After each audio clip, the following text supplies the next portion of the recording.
Welcome, everyone. On behalf of Peace Weekend 2020, as we celebrate the International Day of Peace, we want to welcome Coalesce and Global Roundtable Leadership to the Peace and Spirituality Room. And they will be sharing with us practicing the heart of peace, embracing diversity, and sharing power.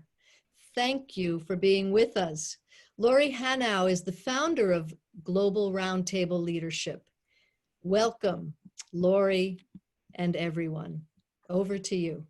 Thank you so much, Dot. It is such a joy to be here. I'm Lori Hanau of Global Roundtable Leadership. I want to welcome each of you and welcome us all together for being in this space, celebrating the UN's International Day of Peace and its 75th anniversary, and also the kickoff of Climate Week. Thank you all for your caring and for showing up. You are most welcome here. I want to acknowledge the honor and the privilege of hosting tonight with Sierra, Sebastian, Travis, and Tristan. As Dot named, our theme tonight is practicing the heart of peace, embracing diversity, and sharing power. We here at Global Roundtable Leadership believe the genius of being human, the genius of our humanity, resides in our diversity, and that it is our conformed structures of power over and under each other, instead of power with each other, that keeps us reduced, separated, and fragmented. We are all so conformed into these ways of being. Tonight is an opportunity to be collectively practicing another way of being together. We invite you to join us in this experience of sharing space, sharing power, and practicing behavior change as we dialogue and listen to each other and learn together. I want to have us consider the fact that all of us here together have equal influence over the quality of this experience through the quality of our presence. We make a promise together at Global Roundtable Leadership, or GRTL, when we work together, that we always will leave the better for having been together. We hope you can fully participate with us in this promise for our precious next 75 minutes, maybe 73 at this point. So tonight, the plan. We will introduce ourselves. We'll have a four-way dialogue and then open it up to a whole group dialogue.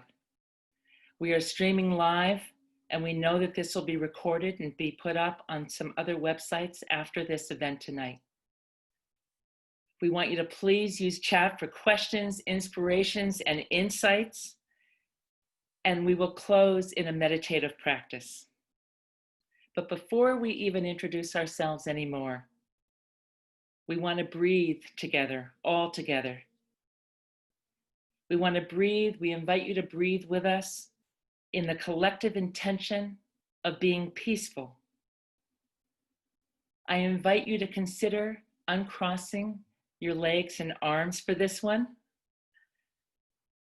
Become aware of your knees and calves, shins and feet as the earth of you, planted peacefully on the floor, the ground you are on, and deepen in peace. Either live right now, or as you are viewing or listening to this recording. We're going to take 8 precious breaths together. And as we do, just be aware of yourself and aware of us all, imagining us in a grand circle with the values of peace and sharing power in the middle of us. I also invite you to not push your breath. So many times we force our breath, but to breathe with ease.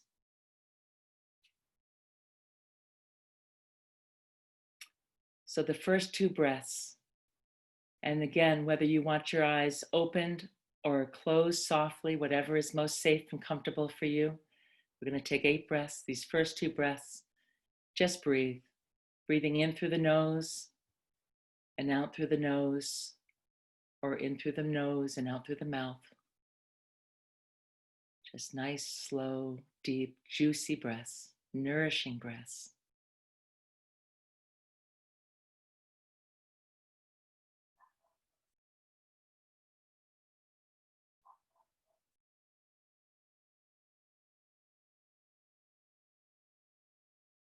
The next 2 breaths, breathe and smile. Breathe and smile and notice any distinctions.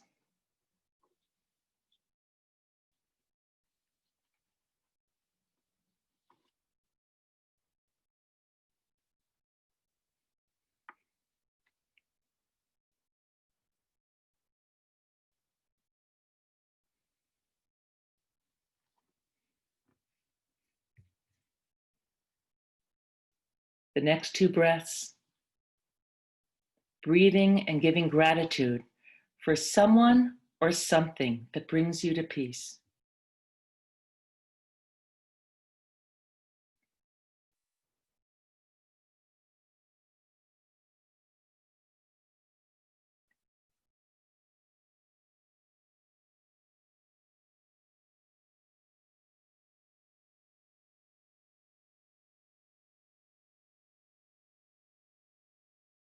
And with these final 2 intentional collective breaths, I invite us to zoom out much farther with our awareness.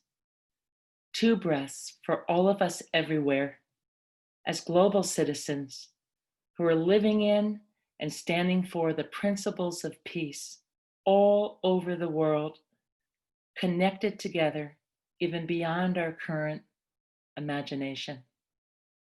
2 breaths for all of us together.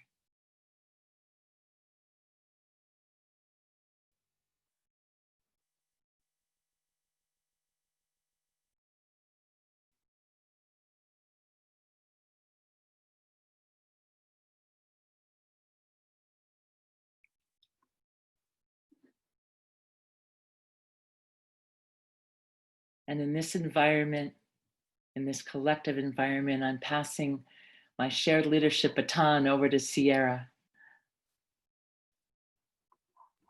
Thank you, Lori. And hello, everyone. It's so nice to see your faces on the screen. I'm Sierra Flanagan, for those of you who I don't know yet. And I work with Coalesce.earth, and I'm so grateful to be here today. And as an extension that all of you are welcome, I also want to just express that all of you is welcome. So it's my honor to serve as a bit of a bridge in this situation. I'm so excited to connect to cherished communities. I want to thank Dot Maver, who introduced us at the beginning, and Monica Willard, who's not yet on, but who's a major mentor to me.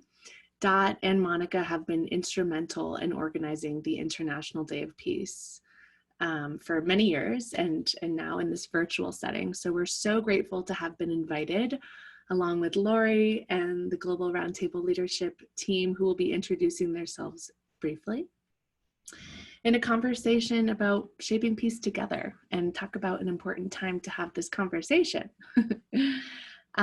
So as we introduce ourselves, we're each going to name what peace means to us. And for me, peace is about symbiosis on the planet. Biodiverse ecosystems and systems of all sorts working together in sync for the well-being of the whole.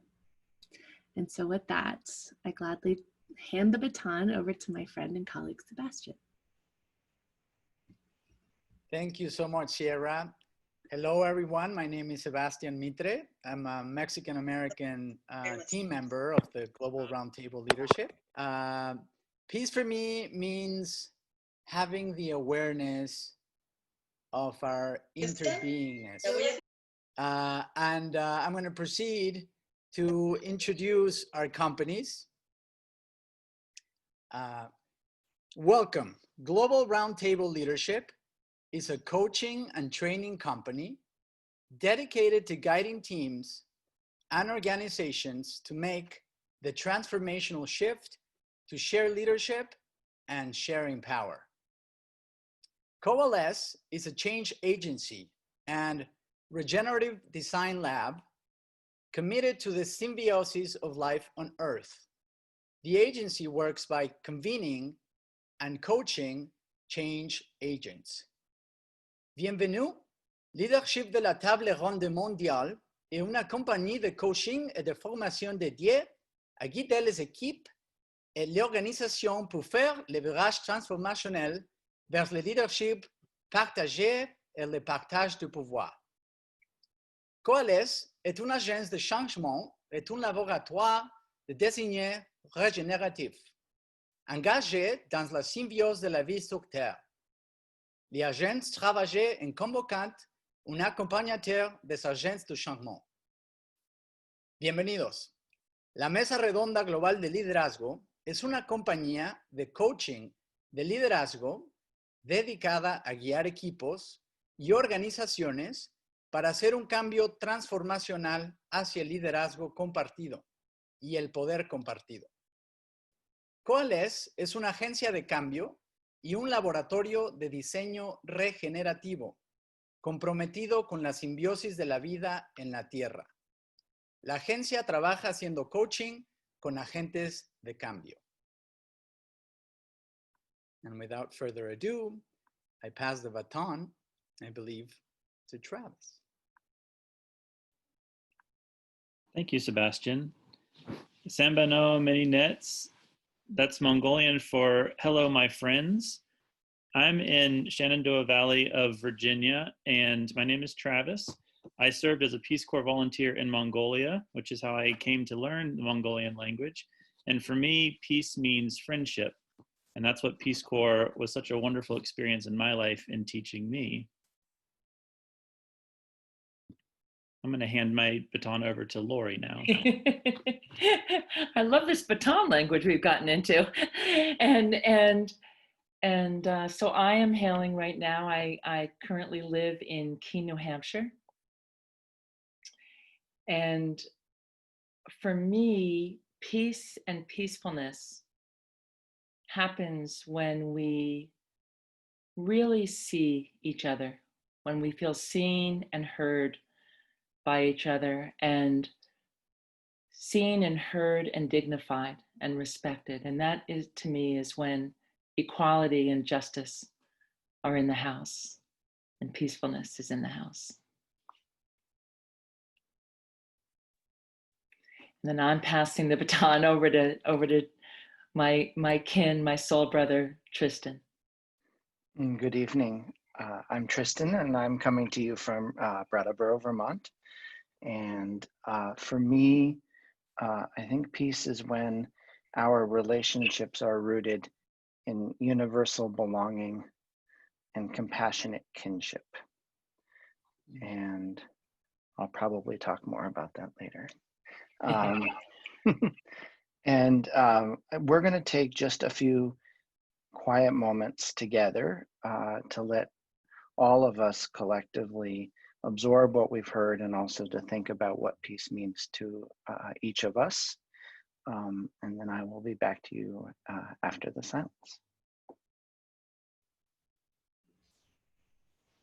So yeah, with that, before we move into the dialogue, we just wanted to invite some spaciousness and some space for all of us to integrate and reflect on what we've heard and how we're feeling, and just soften any parts of the body that feel a little constrained. So we're going to give this 60 seconds and then we'll move into the framing dialogue. And consider in the 60 seconds what peace means to you.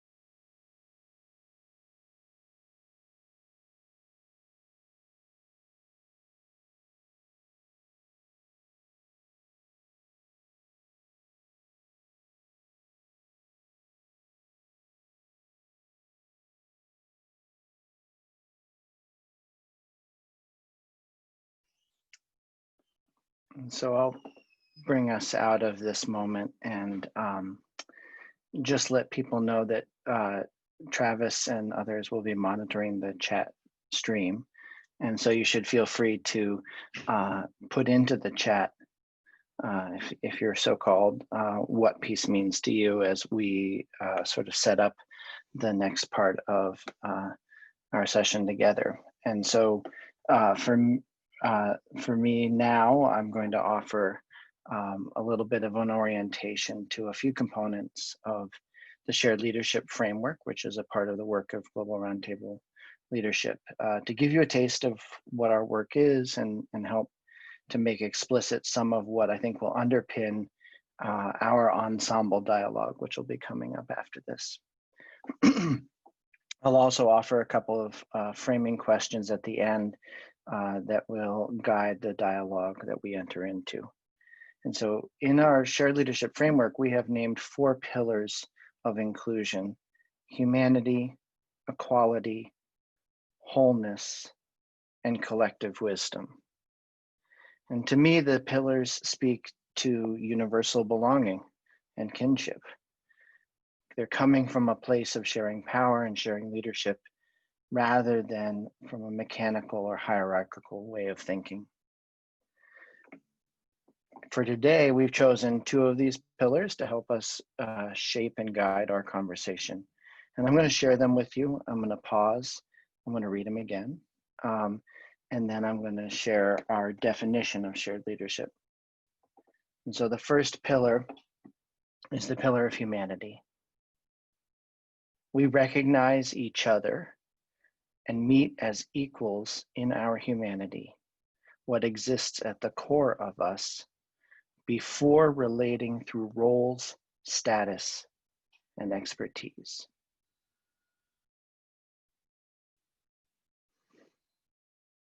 One more time. The pillar of humanity. We recognize each other and meet as equals in our humanity, what exists at the core of us, before relating through roles, status, and expertise. And then the second pillar I'll share with us tonight is the pillar of equality. We relate as equal learning partners in full acknowledgement of what we can contribute and learn from each other. And one more time, the pillar of equality. We relate as equal learning partners in full acknowledgement of what we can contribute and learn from each other. And then one more element to share with you. This is our definition of sharing power and sharing leadership. Shared leadership is the practice of bringing out the greatest capacity in everyone by empowering us all to be responsible for and engaged in the vibrancy and high function of the whole. This is a fundamental shift in how we understand and apply power and leadership. One more time, because there's a lot there. Shared leadership is the practice of bringing out the greatest capacity in everyone by empowering us all to be responsible for and engaged in the vibrancy and high function of the whole. This is a fundamental shift in how we understand and apply power and leadership.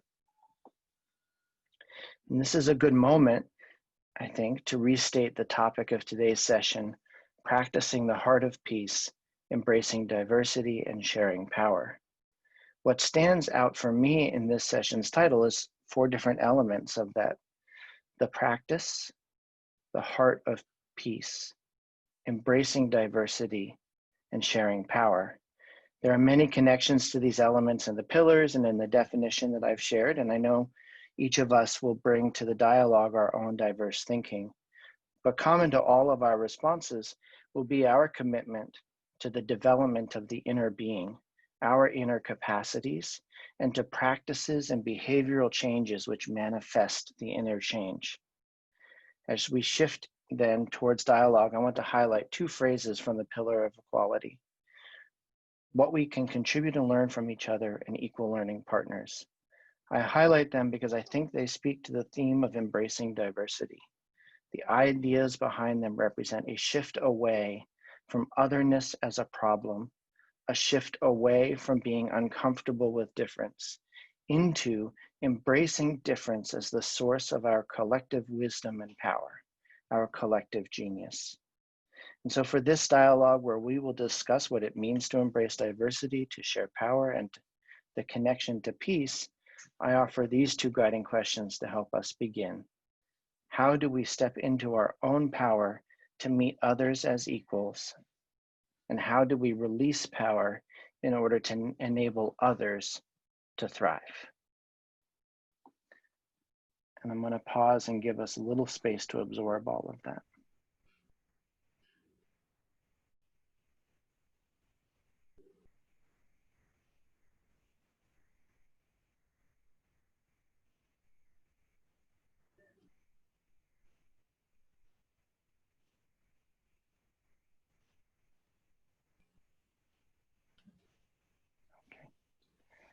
And so I'll bring us back here and now into the next section, and just I'll restate those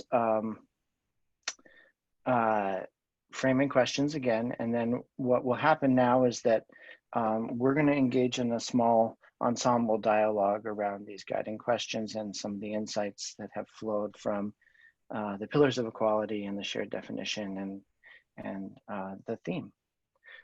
So the questions: how do we step into our own power to meet others as equals? And how do we release power in order to enable others to thrive? Just a process point, we'll have this conversation for about 15 minutes, and then we're going to open it up to everyone here. Thank you. Tristan, I'm feeling called to respond to that question. Mm-hmm. Especially as we move into UN Climate Week, as we're seeing horrific fires in the West, and we all know the implications of climate change. But as I've been studying regenerative design, and some of you may know the book, Braiding Sweetgrass, that it turns out the global ecosystem was actually, or has been, its most optimal flourishing when humans were involved, a contributing force and stewards of the planet, which feels a little bit counter to the current situation. But I just wanted to kind of invite that question of, how do we step into our power? How do we step into that role of being stewards of the planet? And how, as biodiversity is a metaphor of peace, right? Like, the earth is most healthy when there's biodiversity. How do we embrace the diversity of who we are, and so that we can shape this story to be a regenerative trajectory? So I just wanted to kind of bring back the ecological metaphor of it all.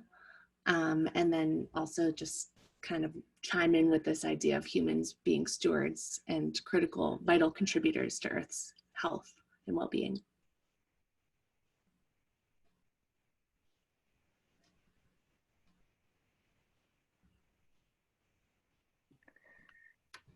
Well, we have a practice of actually allowing for space and pauses.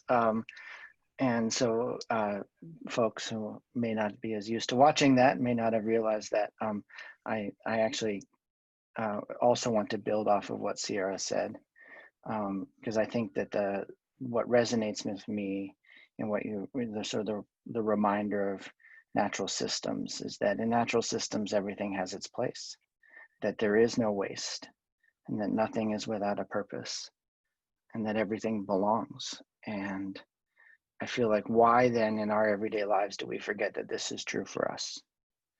That we all belong and we all have value.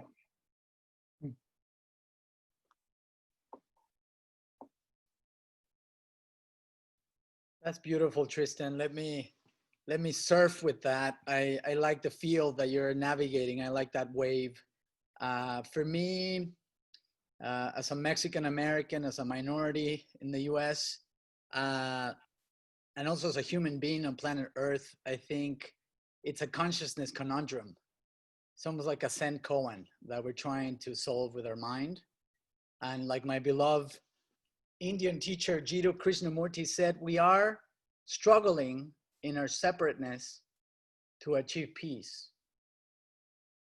We are struggling in our separateness to achieve peace. I believe we're not listening to each other, as we believe we have opposing viewpoints to defend. We listen superficially to respond, but we seldom listen to understand, to really understand. And one of my favorite practices at GRTL is we listen from the deepest, most authentic parts of the self.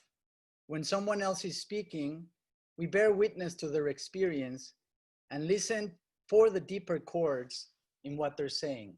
We listen fully and avoid withdrawing into our own thought process to prepare agreement or rebuttal. I feel that in these times of rampant racism and collective trauma, there's an invitation still standing. Our Black communities and our communities of color are asking for us to listen deeply, to really listen to understand. This kind of healing is the beginning to tear away the things that separate us and is helping us to grasp the human interconnectedness.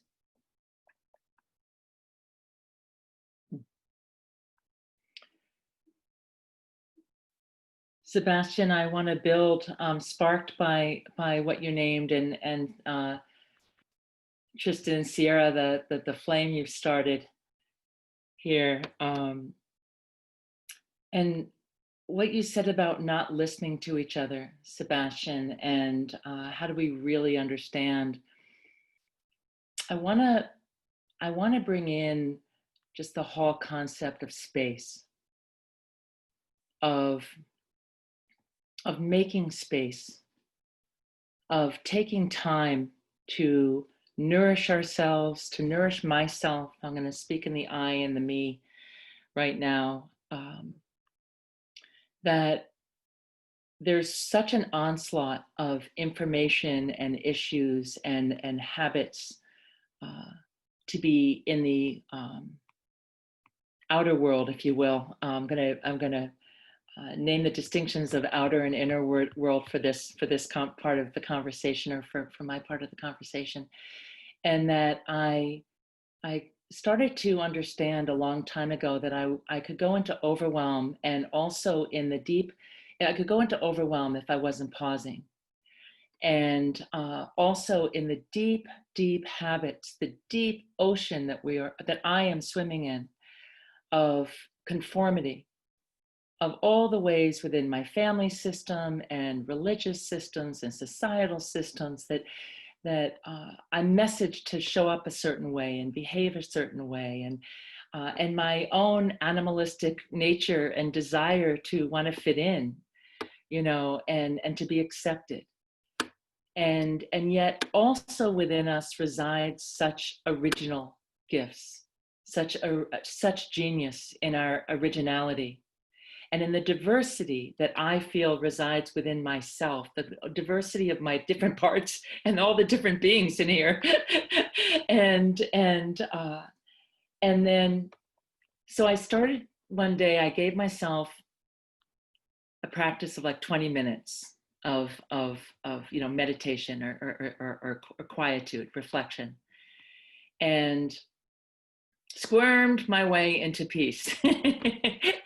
and then but over time that 20 minutes became 2 hours, and then it became 4 hours, and for the last 12 years or so, I've had one practice. I have many different practices, because I believe that I need to practice in order to break all the different deep habits of conforming and all the ways I'm messaged to conform.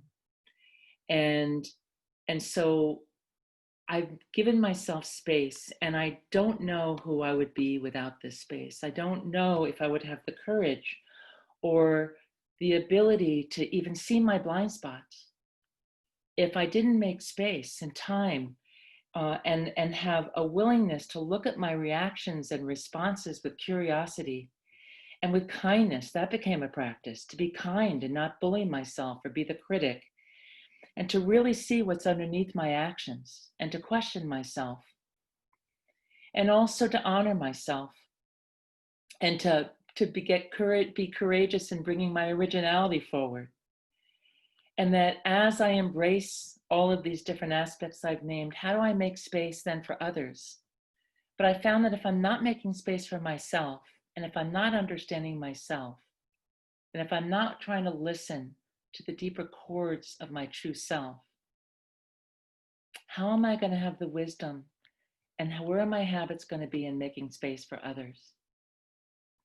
And that there is a symbiotic relationship in my ability to share power and to let go of the traditional ways I'm even told that as a founder or an owner of a business, I'm supposed to show up with others, over and under versus with. And so I feel like I've just talked for a long time, so I'm going to pause there. But thank you for this space to speak.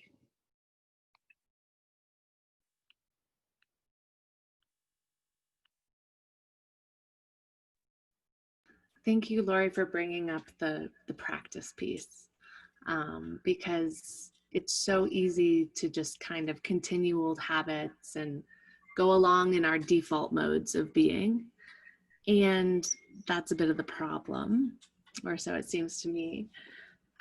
So I also wanted to raise this practice of discernment. You know, once you've been able to create this spaciousness within yourself and kind of step back, and it's almost like accessing that genius within.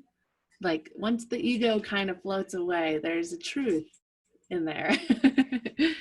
And that discernment, though it can kind of be unnerving at times because it's scary to step outside of our comfort zones, but that edge is, you know, the Dalai Lama says the, you know, grist for the mill, like that, those parts that challenge us, those parts of us that are, you know, inflame our ego, like what do those have to teach us? How can those be the work to help us move through and ultimately embrace our, as you have all noted, our interconnectivity, our usness. There is no us in them. There's just us.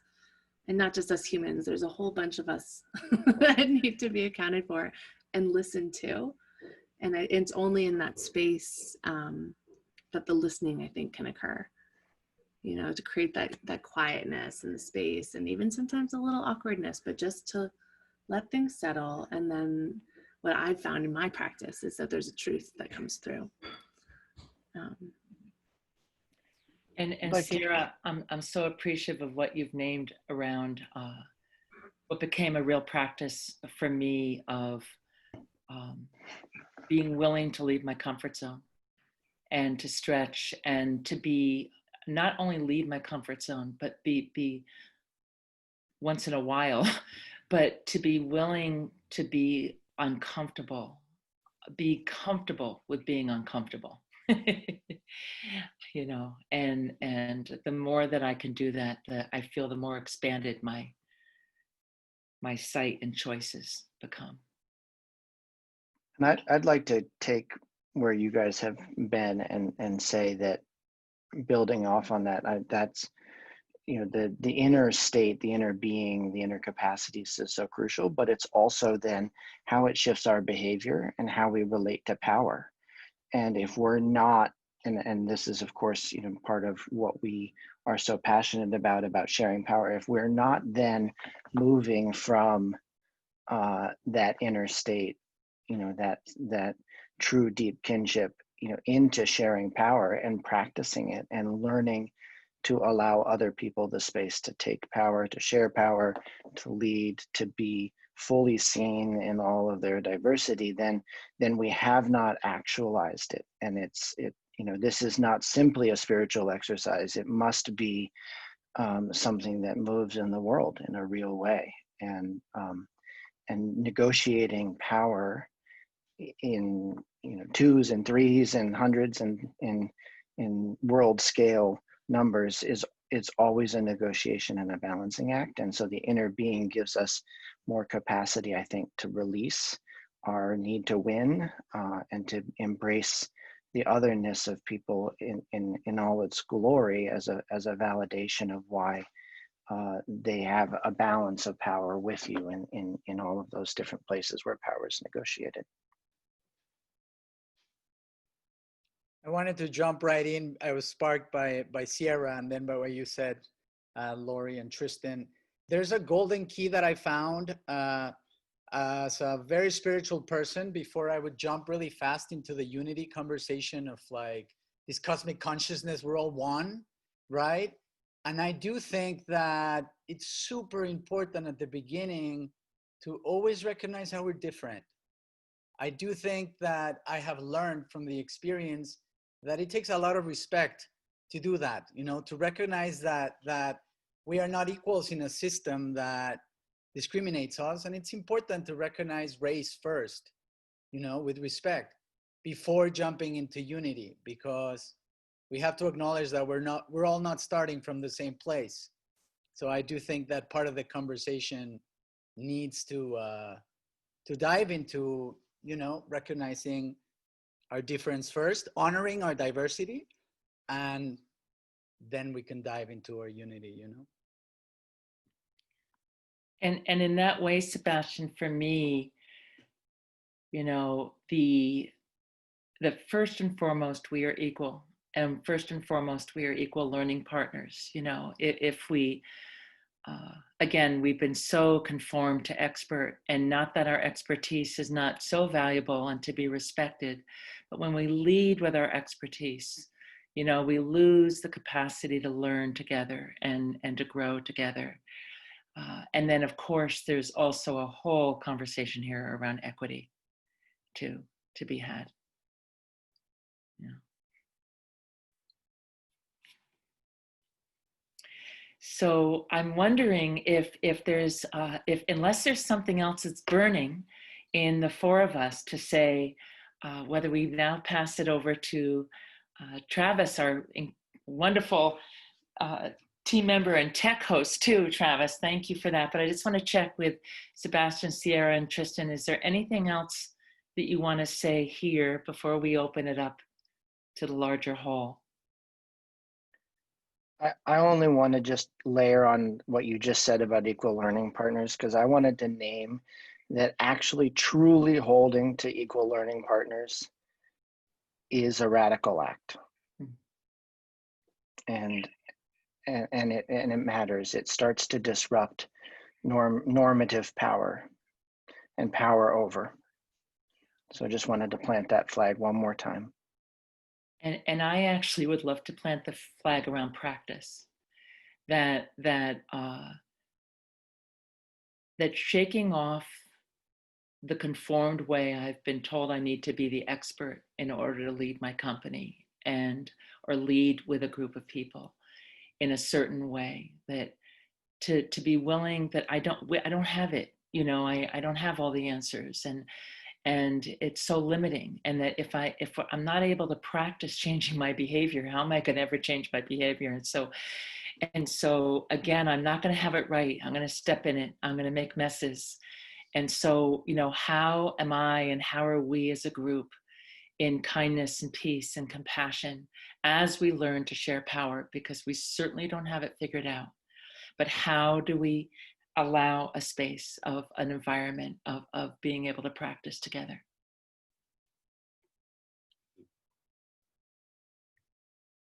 And I just appreciated what you named, Lori, about stepping in it, because it's not a straightforward process. You know, we're learning together. We have to be patient with ourselves and each other, but being in the work together is really the practice, and having this shared commitment, not to trying to be the same, but yeah, how we embrace our difference and our sameness, and at the same time lift all of each other up.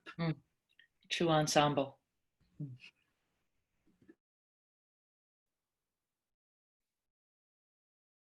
Travis, you better take it now. We're chatty. Thanks, Lori. So I get to lead this next section, which we're very excited about, which is to welcome your comments into this dialogue that we're having. I'm going to put a question here into the chat, and I'm going to welcome you to share your responses in two ways. One would be that you could type it into the chat if you'd like to type any response or any thoughts in. That way it allows everybody to see your thoughts and your comments. And I want to thank Darby and Dana and Stacy already for your comments in the chat as well. I've put the question there so you can see it. The question for us here for the next 15 minutes or so for the group is, what has surprised you, inspired you, or challenged you in this dialogue? And I also want to welcome the second way for you to share your comments beyond the chat is to actually raise your hand. We'll turn off your mic and you can say what you'd like to say. Share some comments with us. We think it'd be good to keep your comments to around 60 to 90 seconds if you can. That'll allow us to have more people sharing, since we have about 40 people on the call right now. I also recognize that about half of us have our video on and half have video off. If you have your video on, you can just raise your hand up and that'll allow me to call on you easily, and you can turn off your mic and then share. But if you have your video off, there's a button you can press under reactions on the Zoom controls, and you can put up your hand that way as well. You can click the button that says raise hand, and I'll be able to see that on my side and then unmute you, or you can unmute yourself. But if you could raise your hand, I'll try to call out 2 people in a row so you know who's going and then who's going next. But we'd love to hear your comments and read your comments in the chat. And is there anyone that would like to start off? We'll go on this piece until 8 o'clock, and then I'm going to hand over to Sebastian for our next piece, where you'll also be able to share some feedback with us as well. But we'd love to hear your comments. And if you're on video and you want to raise your hand, or if your video is off and you want to click the raise hand button, we can turn off your mic and you can share your comments with us.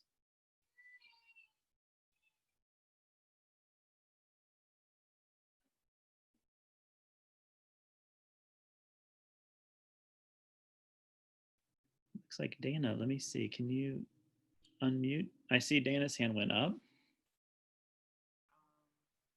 Hi. We are the things. Power exists outside of us. There's no, I mean, I think it's just acknowledging power at first, whatever you call it. And I think, you know, it's interesting right now because I just heard Naomi Osaka say, everybody talks about peace, but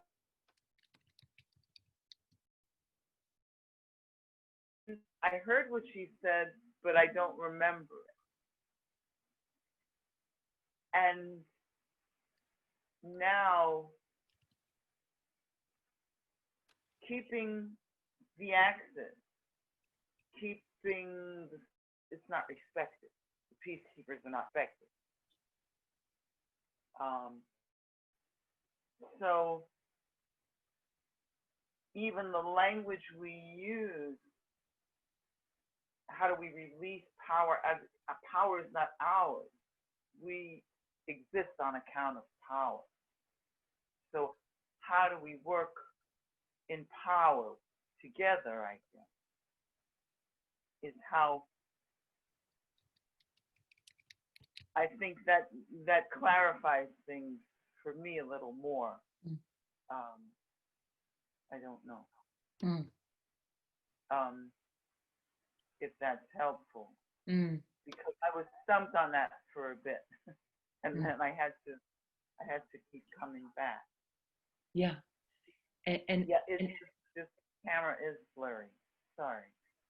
No, please don't apologize. I think you went in and out just a little. I got most of what you were saying. I don't know if I'm alone in having a harder time. And so Dana, would you also be willing to write your main points into chat, because I feel the wisdom of what you were saying, and I want it preserved. Okay, I'll try. Thank you, Dana. Whatever you can do would be appreciated. No pressure. Thank you, Lori. And thank you, Dana. I also saw that Mark had his hand up earlier as well. So I'm going to request that you unmute there, Mark. And thank you everyone for your chat texts as well. These are great. Thank you all. Just wanted to express how moved I am by this coming together, this space. It's so beautiful. And yeah, and Laurie, I loved what you were saying about not being an expert, not having to have it together, which in a way I think is the practice of keeping our hearts open. And I want to read, there's a book that's sitting here on my desk that I want to just read a few lines from. It's actually from the 700s, this Zen guy. It's a poem called Inside the Grass Hut. And just the last lines say, "Let go of hundreds of years and relax completely. Open your hands and walk innocent. Thousands of words, myriad interpretations, are only to free you from obstructions. If you want to know the undying person in the hut, don't separate from this skin bag here and now." Anyhow, lovely to be with you all. Beautiful, Mark. Thank you so much for sharing that poem. Thank you. And I'll read what Stefan said. There is power in living and sharing peace with others. When we come from a place of love and empathy, peace naturally follows.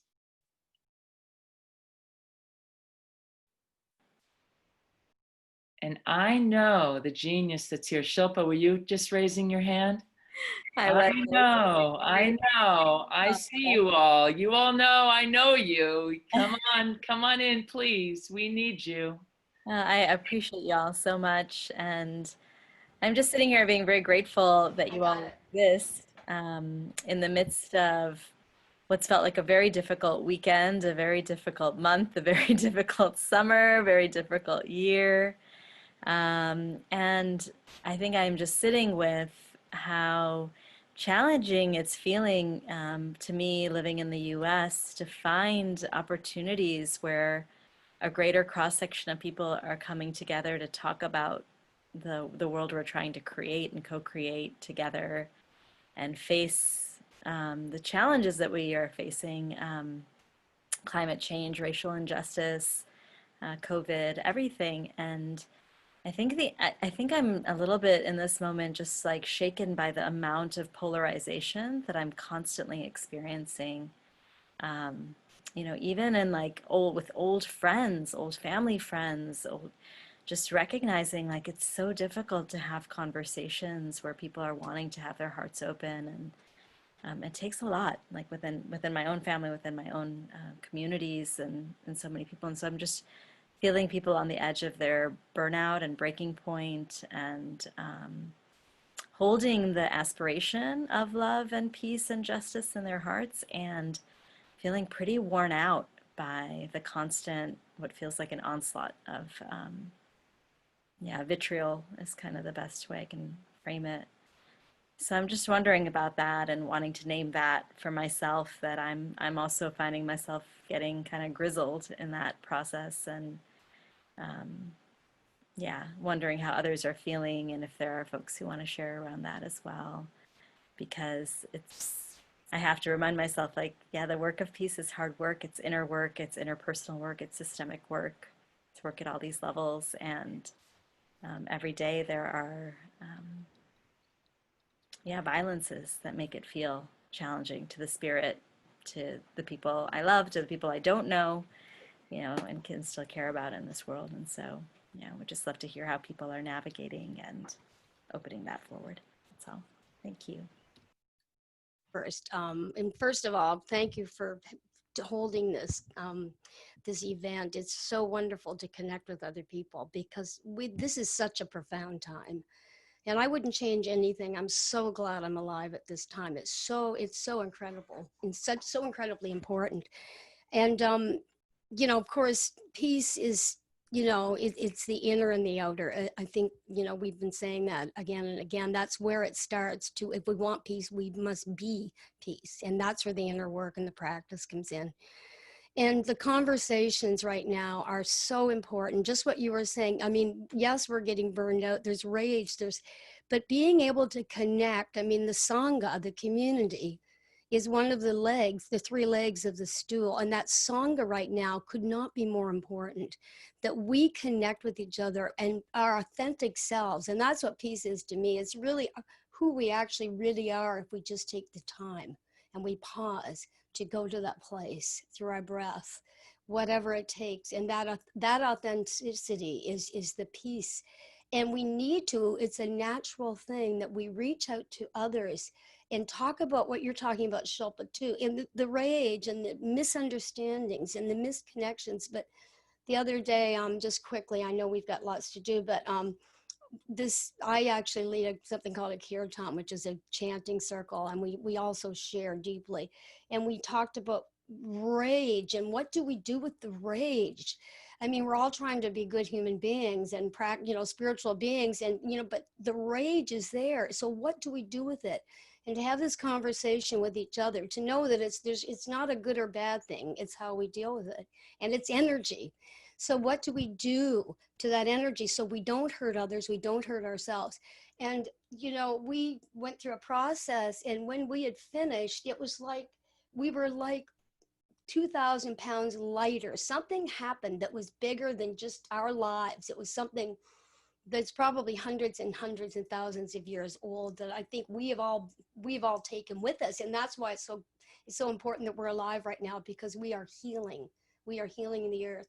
And so much as it's these events, for instance, communicating with one another, talking from our authentic self, is just, I can't stress for me how important it is. So I think we're just continuing to do what we're doing. And I want to thank you all for just being here and offering. I agree with everybody, and I just think it's fantastic. So carry on. That's all I have to say. I'm glad you could hear me. So I had. Thank you, Pamela. And I see, Yeah. Julie, you have your hand up. Can you unmute yourself? I just want to say thank you, Shilpa, for that invitation. And actually, Pam, then you sharing about rage. When we were breathing at the beginning, I was allowing the rage to move through my body deeply. My neighborhood has not had peace. I've been in a part of Brooklyn where we've had gun violence the last month. And it's shifted the neighborhood. There's no peace in my neighborhood right now. It's not safe. People are leaving. And they're also coming together in a new way. So anyway, I'm relating to peace in a whole new way for the first time, of understanding what it means to just be at peace, even though I don't feel it externally, but to really start to embody that. So I'm appreciating this practice language as well. How do I practice that daily now, just to be at peace regardless of what externally it can feel like sometimes? And recognizing the privilege that this is the first time I've ever experienced that, and that many people live through this type of, like, a lack of safety daily in this nation. Yeah. It's acknowledging that. So thank you, Shilpa, for the invitation to kind of express the work it is to have peace. Yeah, and I know we're gonna pass it now, but I do want to step in here with just all my sisters here who just spoke in the last few minutes to say that our rage has to be welcomed here. And yet, how do we not become packs?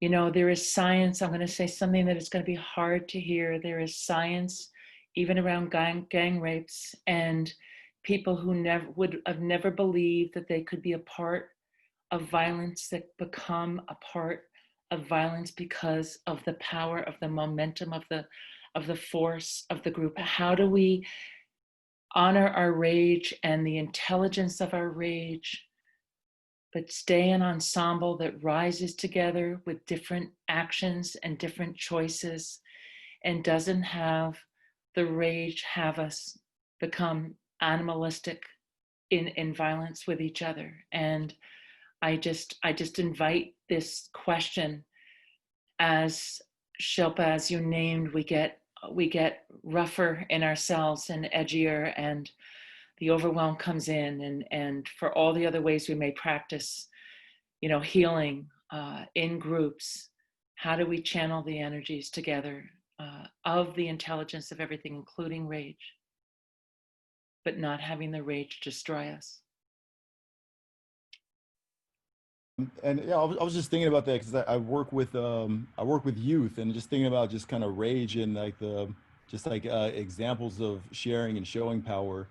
And part of the exercises are like, what things do you want to talk about or change?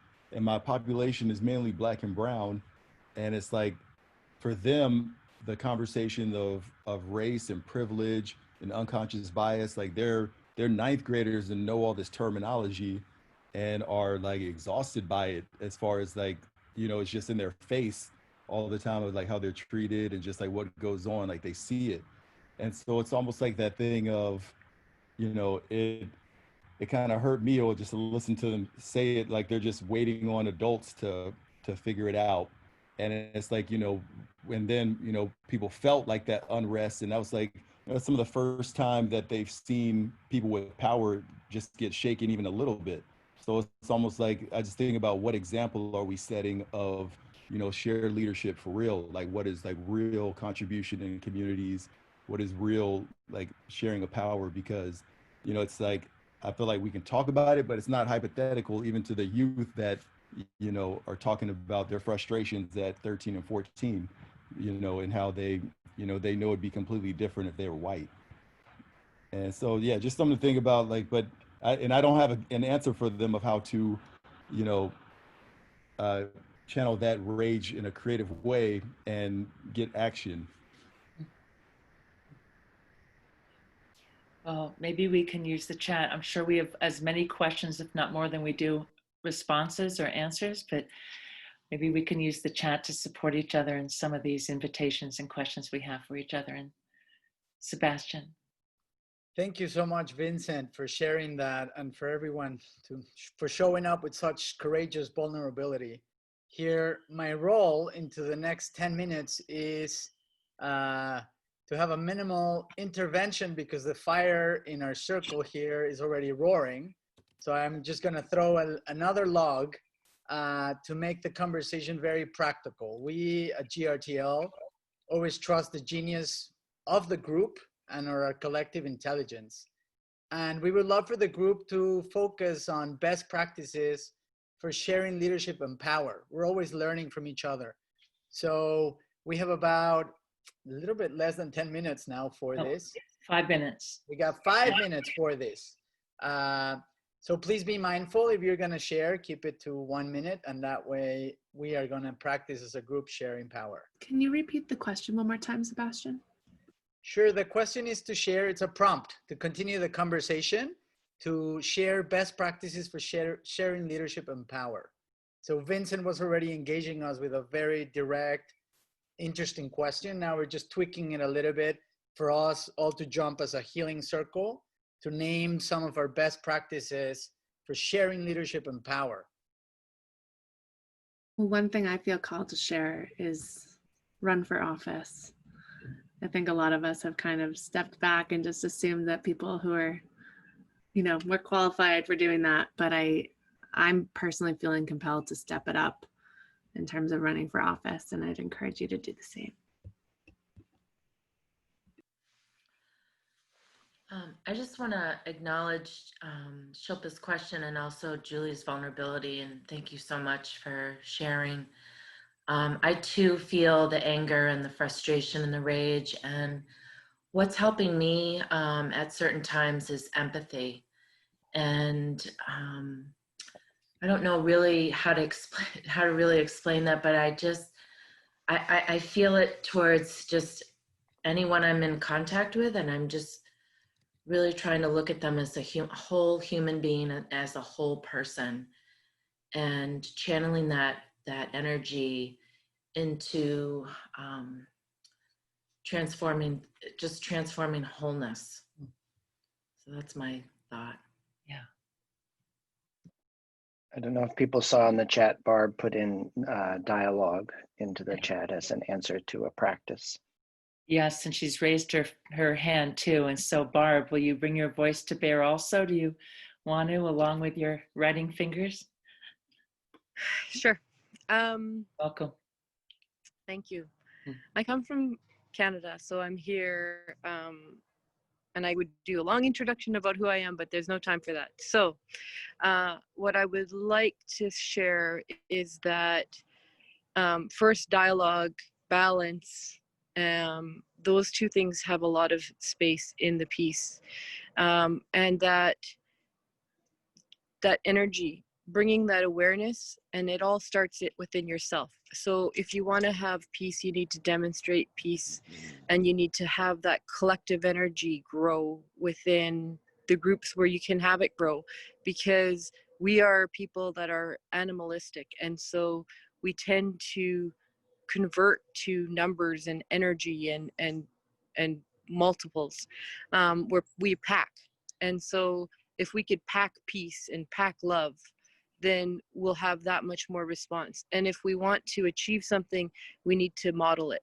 And so as hard as it is when there's all this rage and anger and all these other things out there, we need to model what we want to live and what we want to be. And so dignity, honor, respect, those things need to come from us that are trying to build practices for the rest to live by.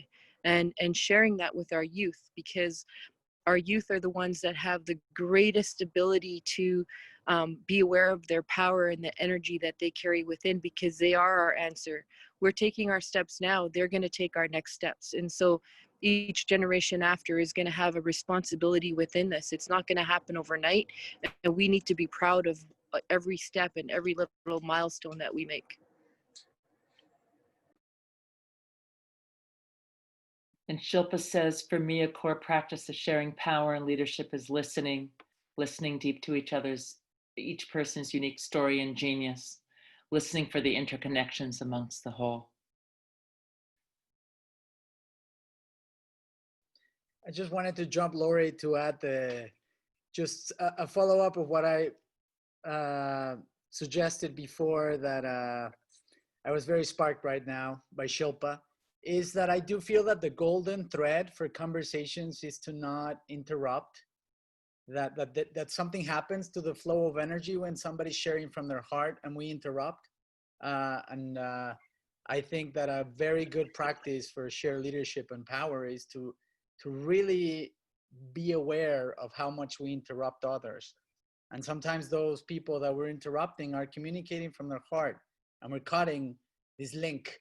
So I do feel that, yes, there's a lot of rage, and the best practice is to find peace with ourselves, because we're not going to find it outside of ourselves. So it's important to really listen deeply, I feel, with our whole being.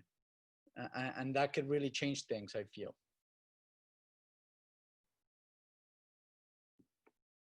Stacy Sue, talking circles, asking instead of telling. Looks like Sophia, I hope I have this right. Linking NGOs. Linking sorry, people are chatting, so I'm losing this thread. But keep the chatting coming. Linking NGOs, leadership, and with university students and public education and change to overcome this crisis. That's my mom, Lori, chipping in.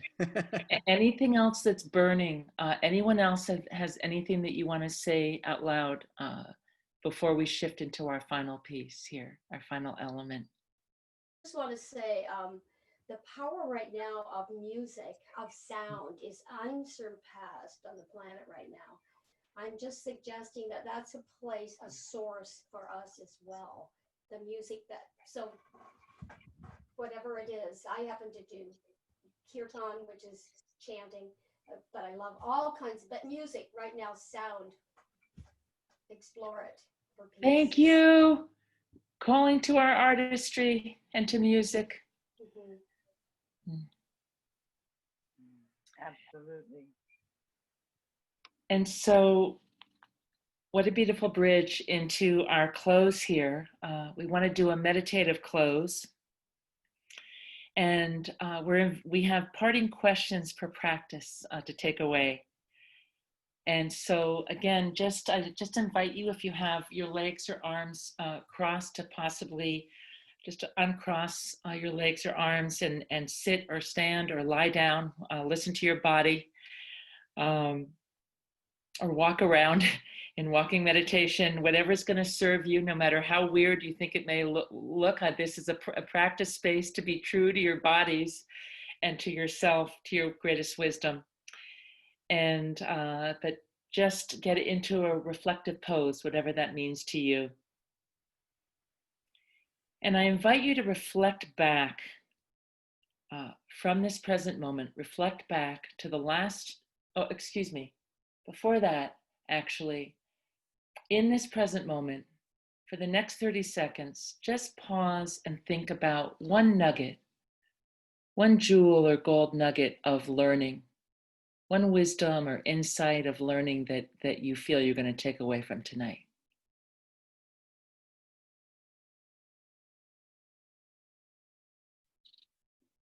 And now reflect back. Where could you have used this insight to shift into more peaceful action, into greater peaceful action, and in sharing power in the last 2 weeks or 2 months? Where could you have used this insight to shift into more peaceful action and in sharing power in the last 2 weeks or 2 months? Just consider that for another 30 seconds or so.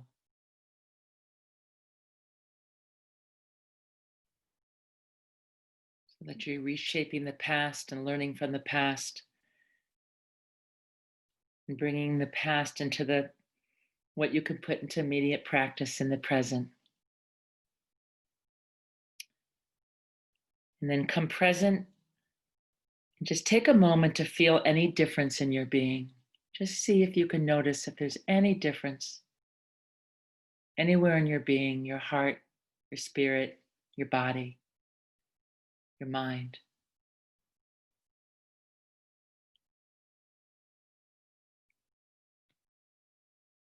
And then reflecting forward with the same insight, or if another one comes to you, where could you change your behavior to share power, to have a different kind of conversation than you habitually may be having now? Because this is behavior change. Where could you change your behavior to share power, to have a different kind of conversation or action than you habitually may be having now? Think of a person or that dynamic that you could change in the next 2 weeks or 2 months.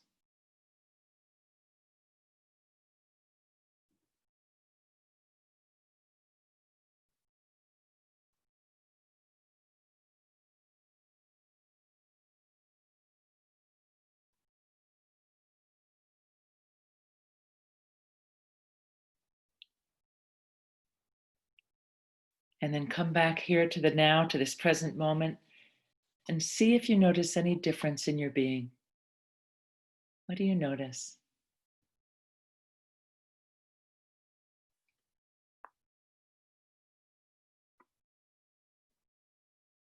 And then as a final act, give gratitude to yourself for your willingness to learn in the name of your power and your peace, your sense of peace, and for the equality of power and peace for our world.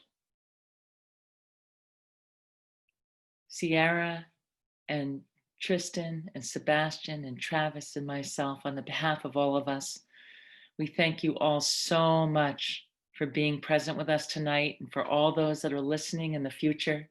Thank you for your caring. Remember to be embodied in your truth for peace and for sharing power as best you can. Remember, it's practice, continuous practice.